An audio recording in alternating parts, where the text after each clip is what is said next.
E aí, pessoal, fiz um vídeo sobre uma geração em xeque, o risco dos meninos com o rebaixamento. Mas recebi alguns telefonemas com algumas situações um pouco diferentes que a gente precisa posicionar. Como o Grêmio vê os jovens talentos das categorias de base. César, Cidade Dias, falando de Grêmio aqui no YouTube, papo de gremista para gremista. Anteontem, eu fiz um vídeo sobre uma geração em xeque. E ali falava do risco desses meninos, do Grêmio perder uma série de jogadores jovens que estão sendo trabalhados há algum tempo e que fazem parte da realidade do Grêmio para a próxima temporada, mas que muitos deles foram chamuscados pelo rebaixamento. Nós falamos nisso, do risco, nós falamos da dificuldade que se tinha, vale a pena ver esse vídeo, é um vídeo bem explicativo sobre essa realidade, que fala desse vestiário rompido.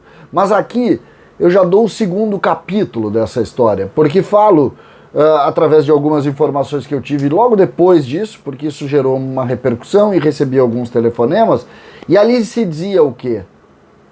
Né? E o que a gente pode posicionar e como posicionar? O Grêmio vai utilizar a base ou não? O Grêmio vai ficar nas indicações de Mancini ou vai seguir na política de utilização dos jovens meninos? Quais são os meninos que estão no radar do Grêmio? E é isso que nós vamos conversar a partir de agora. E eu começo com o goleiro Felipe, o goleiro da transição, que estava emprestado aqui, pertencia ao Três Passos. O Grêmio está adquirindo 50% dos seus direitos e investe muito nesse menino para o futuro do Grêmio. O Grêmio tem nos goleiros Breno, Chapecó, Felipe e Adriel a solução para o gol. O Grêmio acredita na solução pelos meninos. Essas informações que são um pouco controversas sobre vinda de outro goleiro foi-me rechaçada. Olha, nós vamos apostar nos 4 meninos, eles têm a confiança da comissão técnica. Por que eu falo sempre aqui no posicionamento da comissão técnica? Porque é a comissão técnica que, em última análise, vai definir. É a comissão técnica que tem colocado jogadores para a diretoria contratar. Então, essa é uma posição que é preciso respeitar. A partir daí, nós temos alguns nomes que eu fiz questão, tá, mas o que o Grêmio vê de tal jogador? E eu recebi dos nomes que eu vou citar a partir de agora total confiança. O primeiro deles, Tonhão, faz parte dos planos, o Grêmio acredita nele sim como um jogador importante para o futuro. Então, acredita em Tonhão, que é um jogador, segundo o que me colocaram, muito integrado ao ambiente do Grêmio, e acredita em Tonhão para ser também uma solução para Jeromel e Kahneman, que a gente sabe não vão conseguir. O Grêmio já contratou o Bruno Alves e Jeromel e Kahneman não vão conseguir fazer 60% dos jogos. Então, Tonhão é da confiança e vai participar. Lembrando que com Wagner Mancini nessa fase final, Tonhão foi colocado de lado. Jogava. O Paulo Miranda foi tentado por Mancini, vocês vão lembrar. O Juan, praticamente todos, o Tonhão jogou pouco. Mas é o que me disseram, e eu vou aqui repetir, não vou dar aqui, não vou fazer opinião, vou principalmente ir colocar uma repetição do que eu ouvi.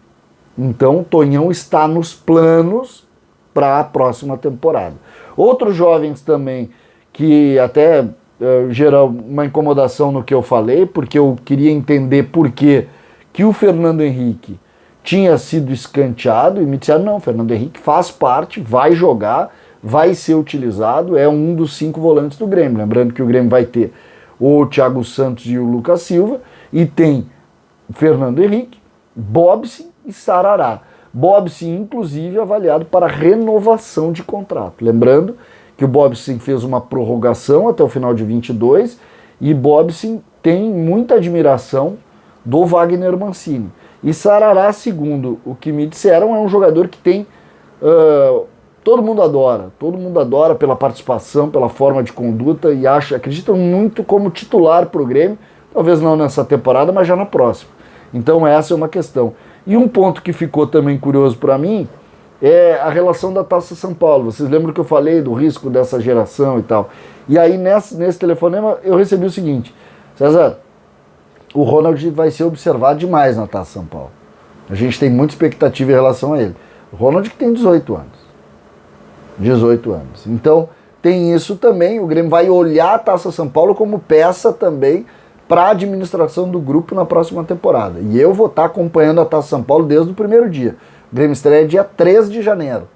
Ela vai até o dia 25 de janeiro, mas o Grêmio estreia dia 3. Os jogos vão passar ao vivo pelo Sport TV e eu vou acompanhar, de repente fazer alguma brincadeira, alguma live, alguma coisa, para a gente acompanhar esses meninos lá, porque tem outros aqui que estão sendo citados também nessa linha.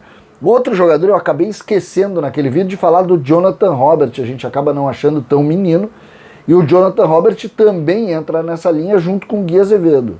Existe muita expectativa assim neles.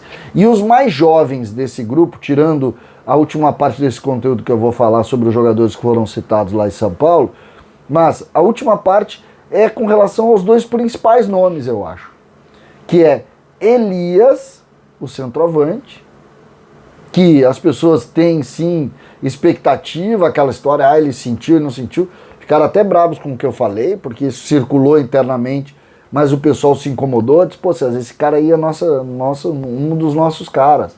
E o outro, principalmente, aí me parece, pelo que a gente está vendo, uma expectativa, inclusive, de ele já assumir uma condição de protagonismo da próxima temporada, é o meia Pedro Lucas. Então, a política de base segue a mesma. O que acontece agora é que o treinador tem que botar para jogar. E eles não vão botar todos juntos. Mas esses nomes que eu citei aqui, o goleiro está no estágio abaixo porque os outros estão lá. Tonhão, Fernando Henrique, Bobson, Sarará, Jonathan Robert, Gui Azevedo, Elias e eu quero dar aqui um caráter um pouco diferente para isso, Pedro Lucas, me parecem garantidos no grupo e com grandes chances de protagonismo na próxima temporada. Repetindo, não todos juntos. Mas o Grêmio vai continuar colocando, lembrando, o Grêmio tem que vender também. E a venda está aqui. Nós não temos mais Everton, não temos mais PP, não temos mais Luan, não temos mais Arthur. A venda está aqui. E a gente tem que ter esse posicionamento e o Grêmio não pode perder isso de vista, então fico muito contente com isso. E por fim me colocaram, César, e o radar está todo ligado lá em São Paulo.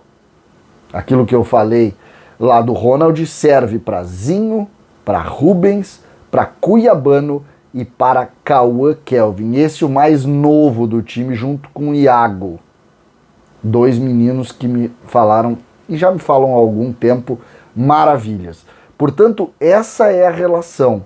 A gente tem que tentar agora ter mais tranquilidade para tratar. Eu tenho dito isso, e naquele conteúdo eu disse, esse conteúdo que incomodou as pessoas, eu tenho dito isso, olha, é preciso ter uma noção exata do tamanho disso aqui. Exata do tamanho disso aqui. E não perder. O Grêmio caiu para a segunda divisão, mas o Grêmio não morreu. Não perder o lado positivo do Grêmio nesses últimos anos, que foi a valorização da base e a capacidade de venda desses jogadores. Isso nós temos que continuar, mas olha, colocando, porque a nossa vida existe hoje graças a isso aqui. Se não fosse isso aqui, tudo seria diferente. A gente já está com muitos problemas.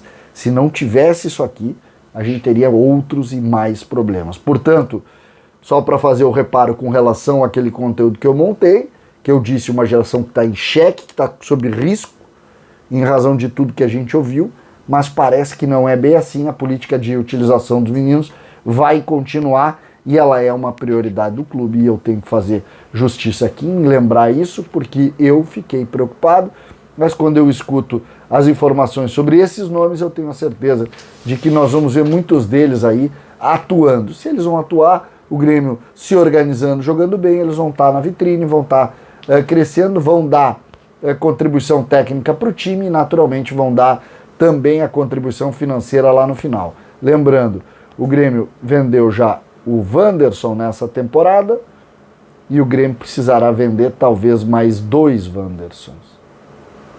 Talvez mais 2. Um com certeza, mas talvez mais 2. Quem será? Isso só o tempo dirá. E o tempo só fala quando eles jogam. A Taça São Paulo é uma vitrine importante para isso e a gente vai acompanhar ponto a ponto esses nomes citados. Ronaldzinho, Rubens, Cuiabano, Cauã Kelvin que a gente torce demais por eles. Eu gosto de todos eles muito. César, Cidade Dias falando de Grêmio aqui no YouTube.